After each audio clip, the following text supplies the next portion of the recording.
Hi, my name is Helen of Troy. I am also known as Helen of Sparta because I was married to Menelaus, the king of Sparta.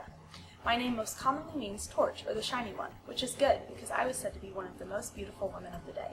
According to Greek mythology, I am the daughter of the great god Zeus and Leda, the wife of King Tyndareus. My siblings, Castor, Pollux, and Clytemnestra, were all born when Zeus, who was in the form of a swan, came to my mother, and she laid an egg from which we were hatched.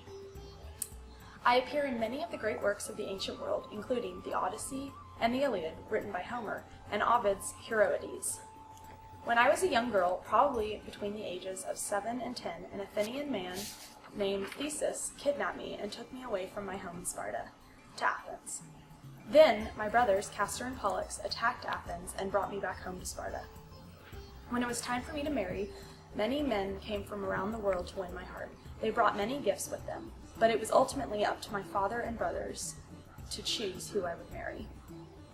Some of the more famous suitors were Ajax, Menelaus, Odysseus, and Patroclus. Of course, my father picked Menelaus to be my husband. A few years later, the Trojan prince Paris came to Sparta for what Menelaus thought was a diplomatic mission. But while he was in our home, he came to see me and persuaded me to love him. I willingly complied and ran away with Paris to Troy. That is how I got my name, Helen of Troy. When my husband Menelaus realized I was missing, he became very jealous and decided to wage war on Troy. So he went to his brother Agamemnon and asked for his help in this battle. Agamemnon recruited all of Greece to fight in the Battle of Troy. My involvement in the Battle of Troy is unknown by the masses because many false rumors have been told, but what really happened will remain my secret until I die. After the war, I returned home with my husband Menelaus. I remained there to live a life of regret and loneliness for the rest of my life.